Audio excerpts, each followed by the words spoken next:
Es una esperanza volver a reunirnos, encontrarnos, vernos el uno con el otro y saber que siempre en medio de la pandemia hemos estado allí. Todos nosotros los profes, al igual que la sociedad entera, le ha tocado padecer los estragos de esta pandemia. Y aquí estamos, firmes. Permítame un segundito. Y ahora aquí.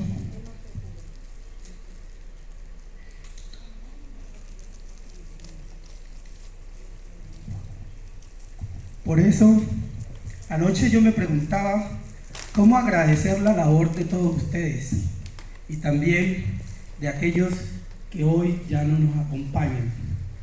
Todos colegas, profesores. Y entonces vamos a iniciar dando gracias a ustedes por ese gran trabajo. Y digo lo siguiente: durante la pandemia, el compromiso profesional docente, su disposición, su apoyo, su entrega a esa encomiable labor social, nunca han estado ausentes. Así que muchas gracias a ustedes por estar aquí, acompañarme y pedirles disculpa por la voz, solo que viajé de otra ciudad y pues estas cosas pasan. Caballero, por favor, pasemos.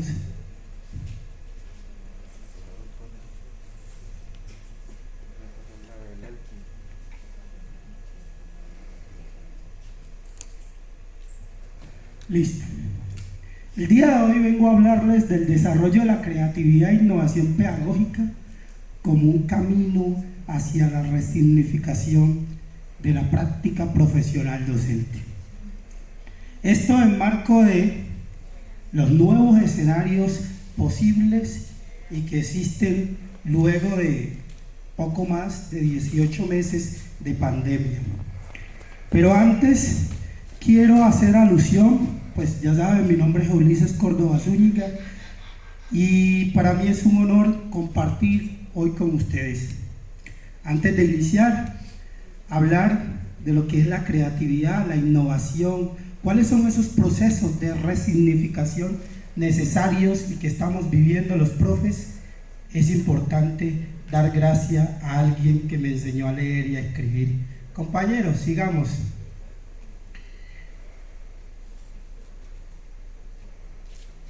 Bueno, vamos a ver qué vamos a hacer hoy, en estos 45 minutos. Primero vamos a hacer una relatoría, dar gracias a alguien que recuerdo todos los días, sobre todo porque a lo largo y ancho de mi vida no la he olvidado ni un minuto, y esa fue mi primera profesora. Luego seguiremos con unas preguntas para construir, entraremos a los escenarios posibles y los que tenemos el día de hoy. Hablaremos un poco acerca de cuáles son esos procesos de resignificación de nuestra práctica que se requiere. Pero esto no es una receta para hacer ensalada, simplemente es una posición para construir y quizás para discutir.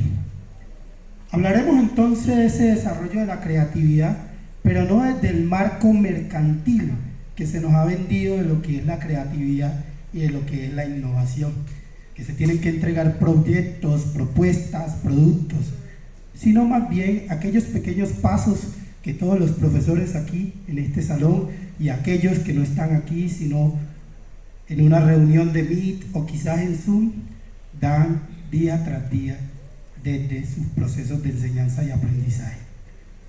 Sigamos, amigos.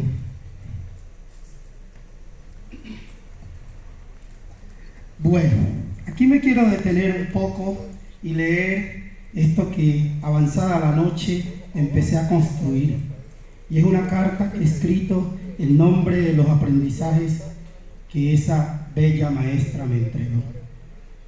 Buenos días, apreciados profes. Levanten la mano si ustedes, al igual que yo, han tenido o tuvieron una profesora que transformó su entorno y el ahora. Y siempre la tenemos en mente.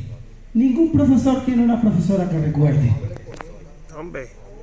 Todos, obvio, dice la compañera, claro que sí. En mi caso, fue mi profesora, un nombre un poco raro, Rubilia Mena. Sus clases eran una sinfonía llena de melodías que, una vez interpretadas, soltaban destellos de esperanza, reflexión y emoción que atrapaban mi razón. Eso, que transcurría en el paso de cada día, en medio de ese derroche sinfónico, se generaban diferentes interpretaciones y visiones, las cuales me llevaron a participar de las discusiones y generaron nuevos interrogantes que conquistaron mi emoción y desvirtuaron mi razón. Para este fin, la profesora se vestía de artista, con lo cual generaba inquietantes pistas, mientras hablaba y llamaba a la lista. Hablaba de incentivar el diálogo, la proposición y la búsqueda de la felicidad.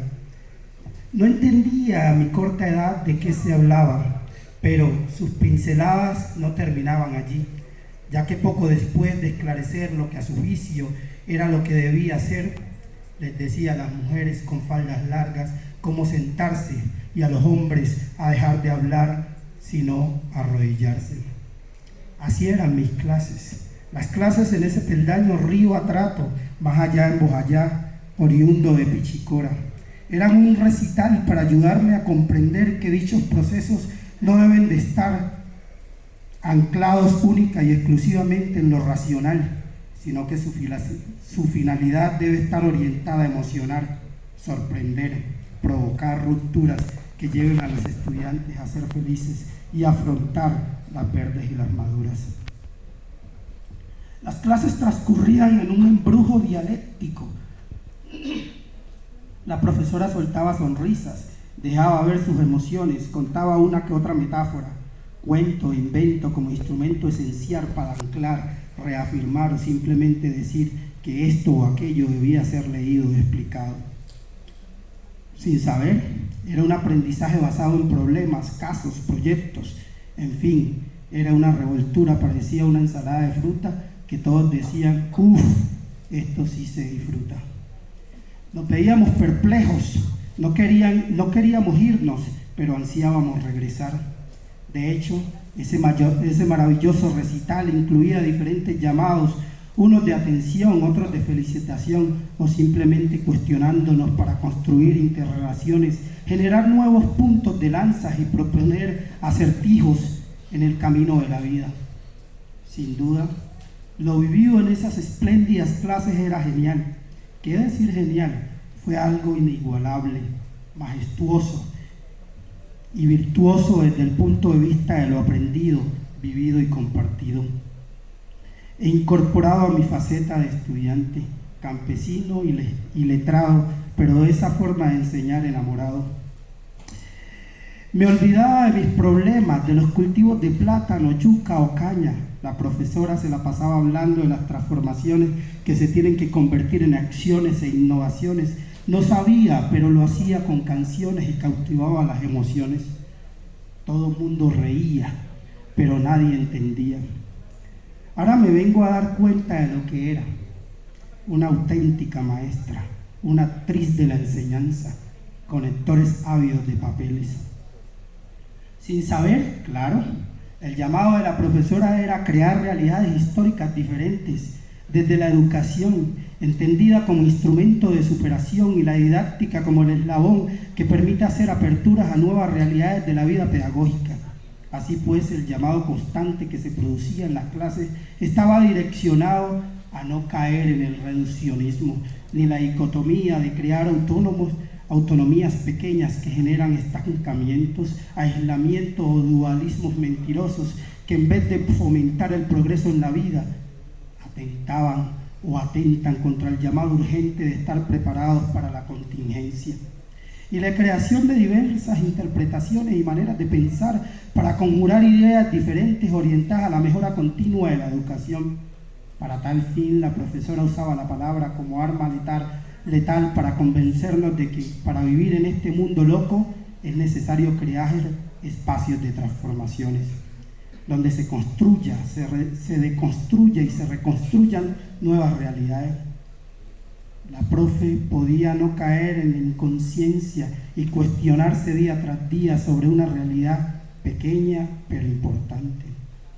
Así entonces hoy, que pareciera ser que pasé por la universidad, la escuela, el colegio,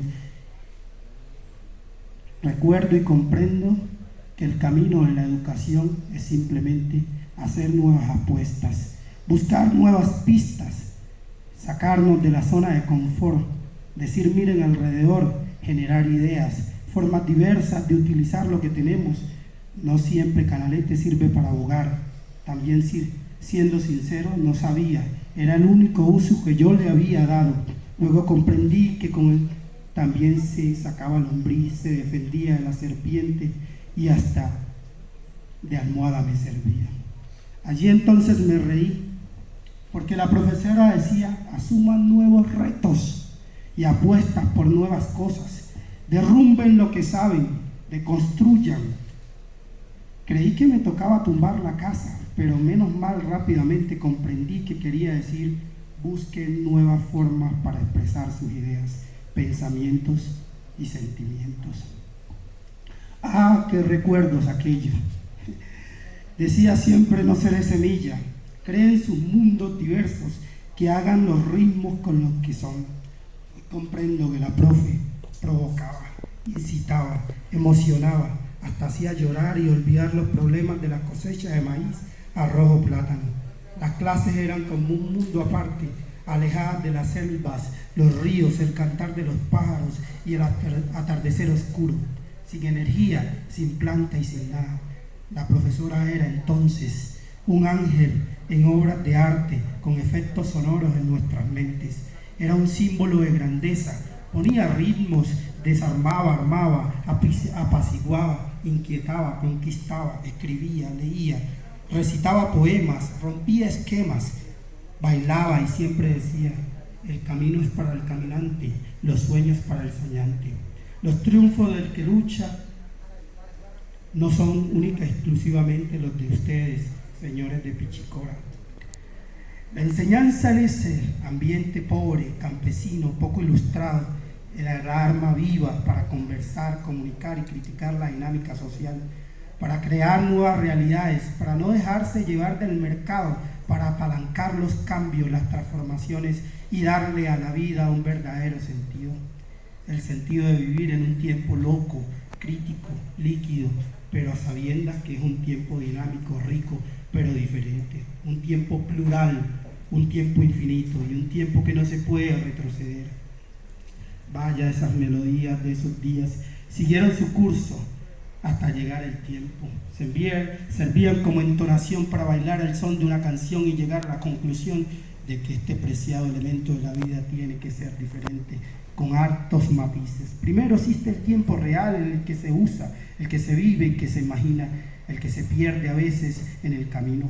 Pero también la profesora decía, hay ese tiempo real, esas oportunidades de cambiar.